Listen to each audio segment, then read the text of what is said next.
is Diego. I'm Carlos. Michael. Hi, man. And we're Broken Soul. Broken Soul. Yeah, y'all fucked it up. See? Can we do it again, man? I'm falling through the make-believe. This chance that I have yet to see. Greetings, folks. Dan Mack here from the Shred Shack, hanging out with the guys from Broken Soul. Guys, introduce yourselves. Diego. Guitar. Sorry, man. I'm Robert, bass and vocals. Michael. Vocals. Lead guitar. Attempted vocals. Hi, man. Drums. All right, first things first, guys. Give us a brief history of Broken Soul. That's me. Well, so it was about, what, 4 years ago? 5 years ago? 2011. Yeah, actually, December 2010, we got together. Actually, we're related here. He's my cousin. The drummer's my cousin. This guy, the guitar player, is my nephew. I've known this guy my whole life. The other guitar player. Basically related. Yeah, pretty much related. Neighbors. We got together and just started they started messing around, and they were young, man. Y'all were still high school. They were like 14 maybe? 14, about 14, he was about 16. When I really got serious about it was when I was 14. Yeah, and then we I was just like went 16. from there and got together. He joined us later, of course. It was at first it was a three-piece. It was just me, this guy, and then this guy, and then I joined like 2015. yeah, he's been with us ever since. Yeah. Who would you say are you guys' biggest influences? Metallica, Pantera. Slipknot, Breaking Megadeth. Benjamin. Bring Me the Horizon. Yeah, just a bunch of different things. Megadeth, Give me an idea of the songwriting process for you guys. Honestly, we just started jamming. Mm-hmm. Yeah, it's Well, kinda- we recently just wrote Something a new new. song. And then we're supposed to practice a set for tonight. We ended up writing a new song. Yeah, we so wrote a new that's song. usually what our process is. You can't argue with It's that. more spontaneous than anything.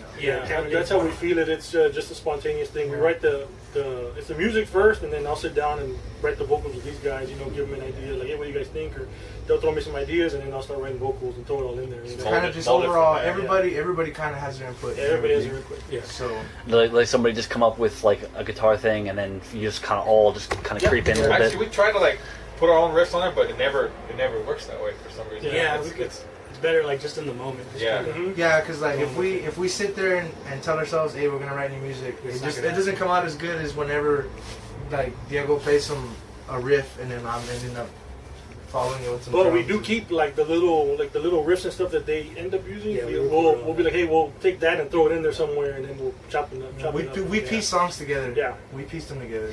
Okay. You guys just finished and released the My Last Breath EP. Tell me about the recording process. It was a long process. It was long in the making, but when we finally got to it, we did My Last Breath was the first release, and we did that song in a weekend, right? That was It a 12-hour session. It was a 12-hour session, one day, 2 days actually, and then the rest of it was done in 2 weekends. That It was, was one weekend. one weekend. We finished. We finished the whole EP in one Yeah, we weekend. did all the recording up in Austin at Westfall, and then I did all the vocals the next day.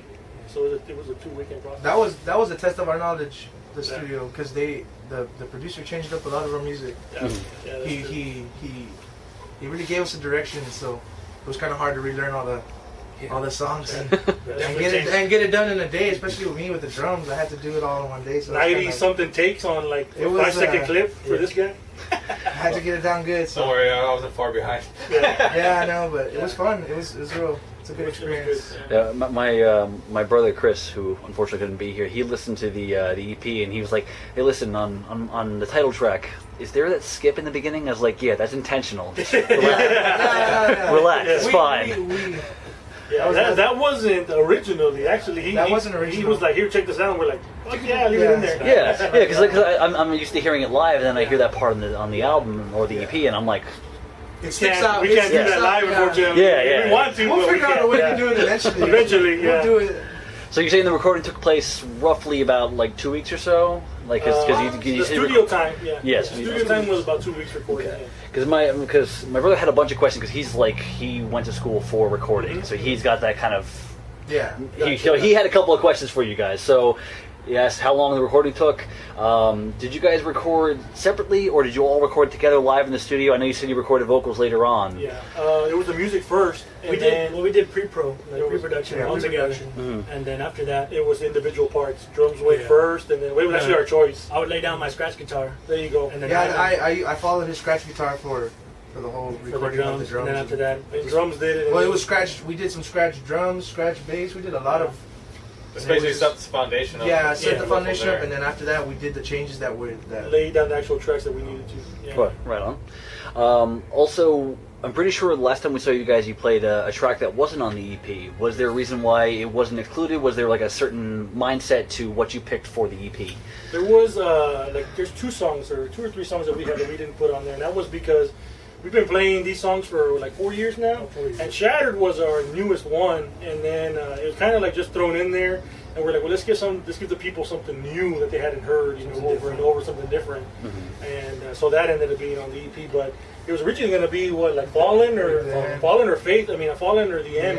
One of it was going to be the original song on the EP, but I guess we wanted to give people something new, that we hadn't. They'll definitely be on the. Oh, they'll definitely be on the. They'll be on the next one. They'll be on there for sure. Right on. Who did the artwork for the EP? This guy actually. Yeah. Actually, the thing is that he sent it to everybody like a week before we were gonna release it, and I was like, hey, I'm cool with it. Let's roll with it. It was up in the air. Yeah, but for the single track, that was one of our friends. Yeah, the single track for My Last Breath was a good friend of mine. He's an artist, and I go, hey man, listen to the song, draw me something, and he came up with that with the devil's hand and the angel's hand. That's a good job. You're talking about like with the picture on your cover photo right now. Yeah. Okay. That one. That one was drawn out. But the one with the skulls on it, the skull basically. was him. He found it. He altered it online, and he put like the words. Sent him like 2 or 3 different ones, and we ended up different colors, different styles, and that one stuck out the most. That one spoke to me honestly. I wish we could put that was a good one. That would have been an awesome shirt. The shirt. Yeah, we tried to put it on a shirt, but they couldn't do it. It was too grainy or something. So we're like, that's fine. The resolution wasn't too great on it. That sounds like bullshit. Yeah. So you guys did a record release show for the EP. I know you guys have had a couple of shows since then. Do you guys have anything set up for the immediate future for you guys? A tour maybe? No, nothing planned on tour. We're just kind of doing local stuff. And I've been scouting around like Houston, Dallas and Corpus. Trying to find places we've been trying to play a lot more. Yeah, we're trying to get out. We're supposed to play at the Cororo recently, but this fool went and wrecked. I got a wreck and hurt my shoulder, so I couldn't play. Ran a stop sign and knocked himself up. So we're just kind of keep going as we go along. Like I think our next show is at Zombies in 2 weeks, and then after that I'll just look around, find some more spots. All right. So last general question: speaking short term and long term, what does the future hold for Broken Soul? Oh man, just hopefully one day. Hopefully, more music. Definitely more music. More venues, more shows, different venues, and finally leave like the outskirts of San Antonio and go elsewhere. Expand. We got hit. One of the guys from a radio station in Australia is actually playing our music right now. That I was like, cool, So it's going little by little, spreading out there. We're just gonna keep promoting the hell out of it and see what happens. Well, we were actually we were coming up pretty strong, and then he got sick. What? How many years back was it? We were coming up pretty strong back then. About 4 years ago. We had a lot of shows. We were playing at least. Take a break for a while. We played like three shows. And a good following. It was a good following, and he got sick. And I got sick, and he almost croaked. He almost died. I mean, we don't get what we're with, but you sound kind of bitter that he almost died. You jerk. We could have been somewhere, but. Hey, my fault, right? Hey, we're gonna play the Corona, but you got to play. Yeah, I know, right? Yeah, but were you 2 weeks ago? But no, that was kind of slowed us down a little bit though. Yeah, it did stop us for a while, but we back on kept the ball going. now. We're back on the ball. We finally released our EP, and we're gonna keep moving forward, man. So. All right, so here comes the lightning round. Again, these are just joke questions. I'm going to start from my left to right. You guys just answer them quickly as possible. All right. You ready? Okay, so boxers or briefs? Boxers. Briefs. Dissenter. Yeah. Chicken or steak? Chicken. Steak. I go steak. Look at me, steak all the way. Coffee or tea? Coffee. Tea. Coffee. Waffles or pancakes?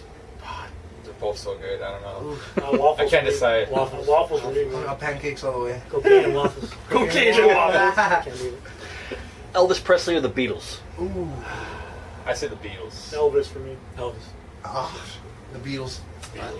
Black Sabbath. You prefer Dio on vocals or Ozzy? Ozzy. Ozzy. We'll go with Dio. I'll go with Ozzy. All right.